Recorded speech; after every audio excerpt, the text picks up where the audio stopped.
Demokratisasi dalam pengertian sosial environment adalah proses demokrasi di mana manusia terlibat dalam mempengaruhi masyarakat dan lingkungan di sekitarnya secara keseluruhan. Dengan demikian, demokrasi lingkungan dapat dipahami sebagai perwujudan nilai dan prinsip demokrasi dengan kebijakan perlindungan dan pengelolaan lingkungan hidup.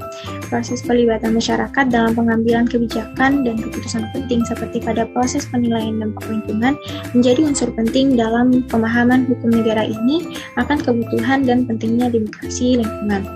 Penguatan demokrasi lingkungan dilakukan melalui akses informasi, akses partisipasi, akses keadilan, serta penguatan hak masyarakat dalam perlindungan dan pengelolaan lingkungan hidup.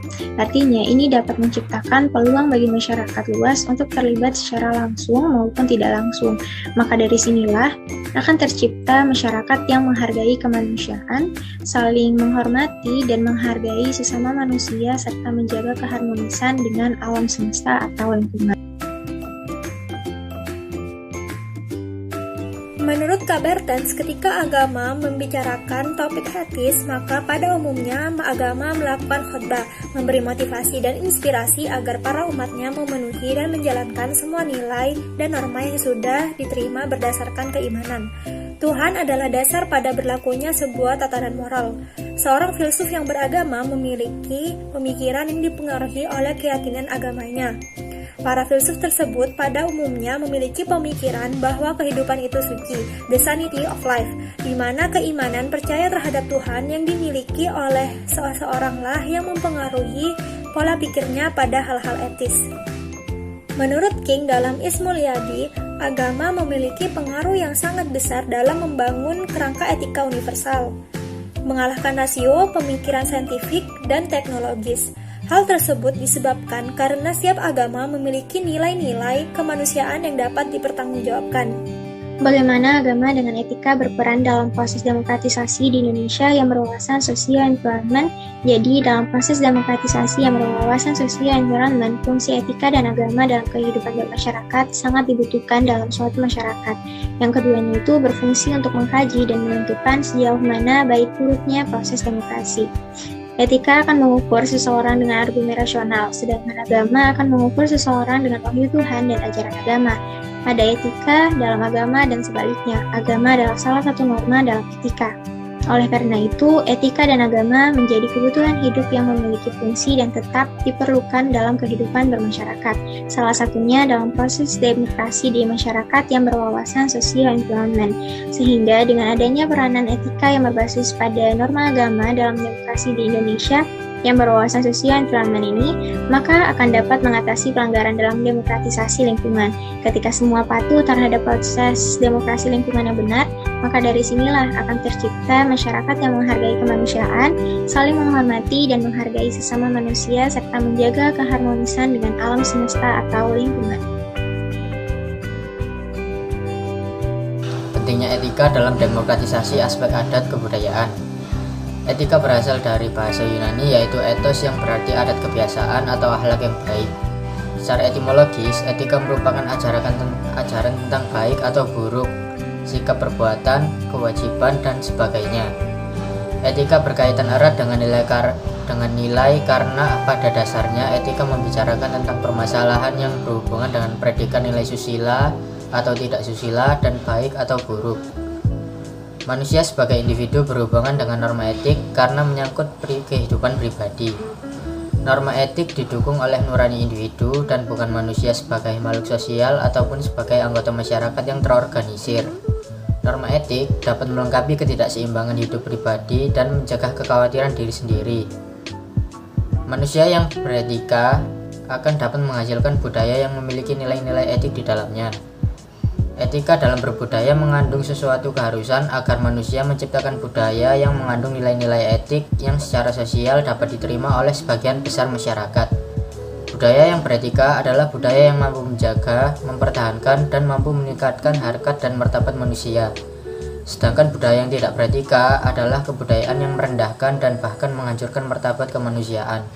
Demokratisasi merupakan sebutan sebuah proses transisi rezim politik menuju sistem pemerintahan yang lebih demokratis. Arti penting etika berbasis adat dan kebudayaan dalam proses demokratisasi adalah proses demokratisasi haruslah disetujui dan diterima oleh sebagian besar masyarakat. Masyarakat juga bersedia untuk mendukung keberlanjutan dari proses demokratisasi. Selain itu, demokratisasi juga harus dapat menjaga, mempertahankan, serta meningkatkan harkat dan martabat manusia.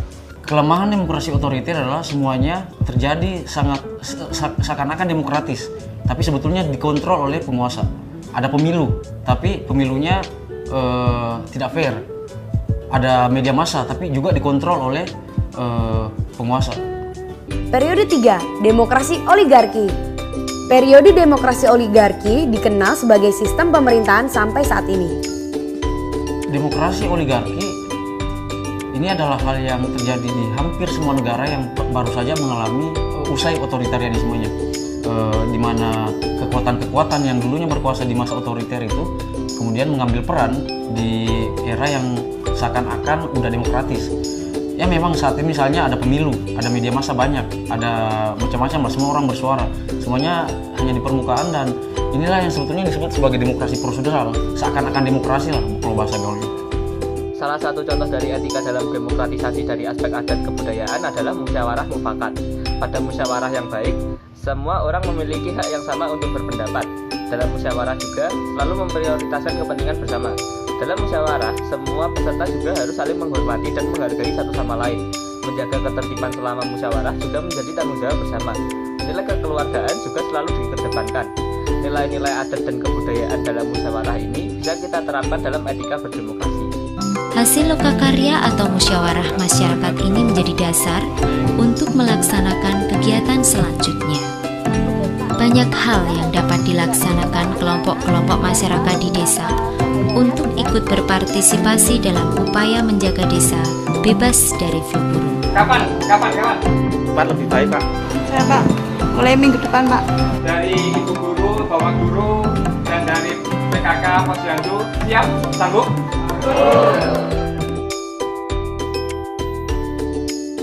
Pengetahuan dalam arti dari bahasa Inggris adalah sains, yang berasal dari bahasa Latin scientia, dari bentuk kata kerja scire, yang berarti mempelajari, mengetahui.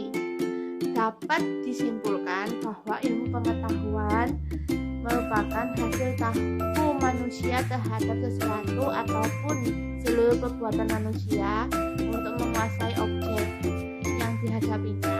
Hasil usaha manusia untuk menguasai suatu objek tertentu. Dalam sejarah kelahirannya, ilmu ditunjukkan untuk memudahkan manusia untuk mencapai kesejahteraan dan kebahagiaan hidup.